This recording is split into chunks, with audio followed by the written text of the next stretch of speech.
नमस्कार, जय भोलेनाथ, जय नाग देवता। आज हम लेकर आए हैं सावन मास की नाग पंचमी की सुंदर और भक्तिमय कथा। नाग पंचमी का पर्व भगवान शिव और नाग देवता की पूजा अर्चना के लिए विशेष माना जाता है।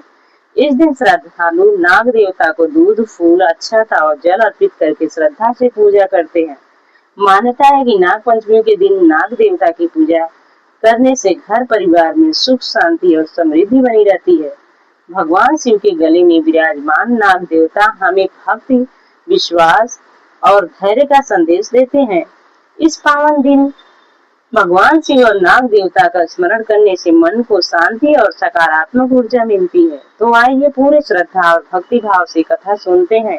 नाग पंचमी की पावन कथा। आप सभी से निवेदन है कि सफल जीवन चैनल को अपना प्यार और आशीर्वाद जरूर दें। तो चलिए बिना देर किए शुरू करते हैं नाग पंचमी के बारे में। हर हर महादेव। इस दिन नागों की पूजा होती है।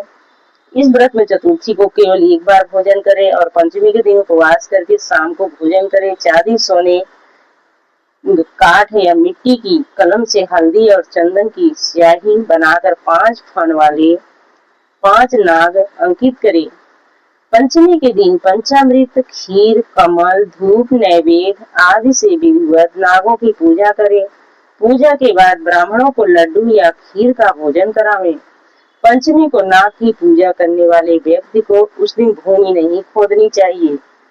प्राचीन काल में तो घरों को इस दिन गोबर में गेरू मिलाकर लीपा जाता था और फिर नाग देवता की पूजा पूर्ण विधिवत से की जाती थी। इस हेतु एक रस्सी में 7 गांठें लगाकर, रस्सी का सांप बनाकर उसे एक लकड़ी के पट्टे पर सांप मानकर बिठाया जाता है।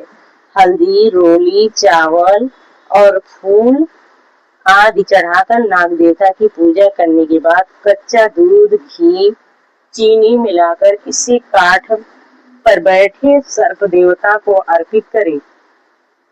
इस पूजन करने के बाद सर्प देव की आरती उतारें। इसके बाद कच्चे दूध में शहद, चीनी या थोड़ा सा गुड़ घोलकर इसे जहां कहीं सांप की बिल दिखे उसमें डाल दे और उस बिल की मिट्टी लेकर चक्की, चूल्हे पर, दरवाजे के निकट, दीवार पर तथा घर के कोनों में सांप बनावे। कच्चे चावल पीसकर उसमें पानी डालकर इस घोल से भी ये आकृतियां अंकित की जा सकती है। इन सब को बनाने के बाद भीगे हुए बाजरे और घी गुड़ से इनकी पूजा करें। इन पर दक्षिणा चढ़ाई जाए। इनकी घी के दीपक से आरती उतारी जाए। अंत में नाग पंचमी की कथा कहे और सुने। कथा आइए ध्यान से सुनते हैं। मणिपुर नाम में नगर में एक किसान अपने परिवार सहित रहता था। उसके 2 लड़के और 1 कन्या थी। एक दिन उसके हल के फल से बीध कर सांप के बच्चे सांप दोनों मर गए। माँ नागिन ने पहले तो बहुत विलाप किया, फिर अपने बच्चे को मारने वाले से बदला लेने का निश्चय किया। रात्रि में नागिन ने किसान, उसकी स्त्री और दोनों पुत्रों को डस लिया। अगले दिन नागिन किसान की कन्या को डसने चली तो उस कन्या ने डर कर उसके आगे दूध का कटोरा रख दिया और हाथ जोड़कर क्षमा मांगने लगी।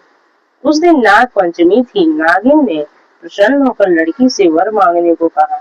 लड़की ने वर मांगा कि मेरी माता, पिता एवं भाई जीवित हो जाए। आज के दिन जो भी नागों की पूजा करे उसे कभी नाग के डसने की बाधा न हो। नागिन लड़की को वरदान देकर चली गई। तभी किसान, उसकी स्त्री और दोनों पुत्र जीवित हो गए। धन्यवाद।